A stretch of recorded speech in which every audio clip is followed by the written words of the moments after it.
श्री शिवाय नमस्तुभ्यं भक्तों। आज बुधवार प्रदोष व्रत की कथा का श्रवण करेंगे। उससे पहले आज बुधवार प्रदोष व्रत है तो गणपति जी की वो कथा का भी श्रवण करेंगे। बुधवार का दिन है और भगवान गणेश की कृपा आप सभी पर बनी रहे। और जो व्यक्ति भी सच्चे दिल से बुधवार का व्रत करते हैं या विधि विधान से गणपति बप्पा की पूजा अर्चना करते हैं, उनके जीवन में सारे कष्ट दूर हो जाते हैं। बुधवार का जो व्रत करता है वो सुख समृद्धि और धन दौलत लाता है। ये व्रत धन प्राप्ति के रास्ते खोल देता है और सारे बिगड़े हुए काम बनते हैं। तो पौराणिक कथा के अनुसार आज बुधवार व्रत की कथा का श्रवण करते हैं। एक बुढ़िया माई रोज मिट्टी के गणेश जी की पूजा करती थी, लेकिन वो रोज गणेश की प्रतिमा बनाए और रोज ही गल जाए। उसके घर के सामने एक किसी सेठ जी का मकान बन रहा था।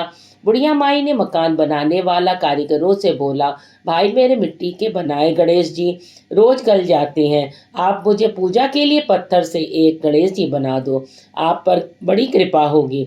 मकान बनाने वाला कारीगर बोला, माई जितनी देर में हम तुम्हारे लिए गणेश जी बनाएंगे उतनी देर में तो तुम्हारे गणेश जी बनाएंगे उतनी देर में हम दीवार पूरी कर देंगे।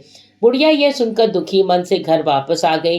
दीवार पूरी तरह पूरी करते करते शाम हो गई, लेकिन दीवार पूरी न हो सकी। कारीगर कितनी बार भी दीवार बनाए उतनी बार वो टेढ़ी हो जाए। शाम को सेठ जी आए तो उन्होंने कहा, आज कुछ काम नहीं किया। तब मकान बनाने वाले एक कारीगर सेठ जी के पास गया। उसने बुढ़िया वाली बात बताई। तब सेठ जी ने बुढ़िया माई के घर गए और उससे कहा कि माई तुम हमारी दीवार सीधी कर दो, हम तुम्हें एक सोने के गणेश जी बनवा कर दे देंगे। गणेश जी ने यह बात सुनते ही सेठ जी की दीवार सीधी कर दी। सेठ जी ने बुढ़िया को सोने के गणेश बनवा कर दे दिए। हे विंद्र नायक श्री महाराज, जैसे आपने सेठ जी की दीवार सीधी करी वैसे ही हमारे भी सभी कार्य सीधे करें। जैसे आपने बुढ़िया पर अपनी कृपा बनाए रखी वैसे ही हम पर कृपा बनाए रखें। ओम गणपतियाय नमः। बुधवार के दिन जब भी प्रदोष व्रत आता है तो उसे बुध प्रदोष व्रत के नाम से जाना जाता है। कहा जाता है प्रदोष व्रत के प्रभाव से व्यक्ति की सभी मनोकामनाएं पूरी होती हैं, साथ ही भगवान शिव और पार्वती का आशीर्वाद प्राप्त होता है। यदि आप प्रदोष व्रत करते हैं, बुध प्रदोष व्रत कथा का पाठ जरूर करें, वरना आपकी पूजा अधूरी हो रहेगी। प्राचीन काल में की कथा है। एक पुरुष का नया नया विवाह हुआ था। वह गौने के बाद दूसरी बार पत्नी को लिवाने के लिए अपने ससुराल पहुंचा। उसने सास से कहा कि बुधवार के दिन ही पत्नी को लेकर अपने नगर जाएगा। उस पुरुष के सास ससुर ने साले सालियों ने उसको समझाया कि बुधवार को पत्नी को विदा करा कर ले जाना शुभ नहीं है, लेकिन वह पुरुष अपनी जिद से टस से मस नहीं हुआ। विवश होकर सास ससुर को अपने जमाता पुत्री को भारी मन से विदा करना पड़ा। पति पत्नी बैलगाड़ी में चले जा रहे थे।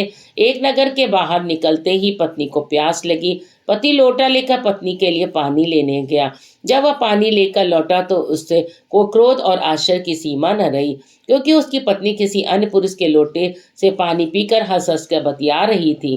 क्रोध में आग बबूला होकर वह उस आदमी से झगड़ा करने लगा, मगर यह आश्चर्य की सीमा न रही कि पुरुष की शक्ल उस आदमी से हूबहू मिलती थी।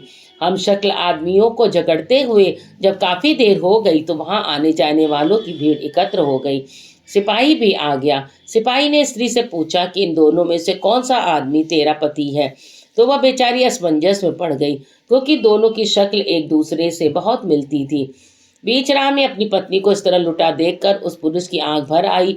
वह शंकर भगवान से प्रार्थना करने लगा, हे भगवान, आप मेरी पत्नी की रक्षा करो। मुझसे बड़ी भूल हो गई जो मैं बुधवार को पत्नी को विदा कर लाया। भविष्य में ऐसा अपराध कदापि नहीं करूंगा। उसकी यह प्रार्थना जैसे ही पूरी हुई, दूसरा पुरुष अंतर्ध्यान हो गया और वह पुरुष सकुशल अपनी पत्नी के साथ अपने घर पहुंच गया।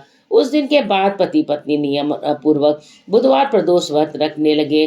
बोलो भगवान शिव की जय, बोलो माता पार्वती की जय। चैनल को अगर आपने लाइक और सब्सक्राइब नहीं किया है तो कर दीजिए और भोलेनाथ आप सभी के ऊपर अपनी विशेष सृष्टि बनाए रखें और आप सभी की मनोकामनाओं को पूर्ण करें। धन्यवाद।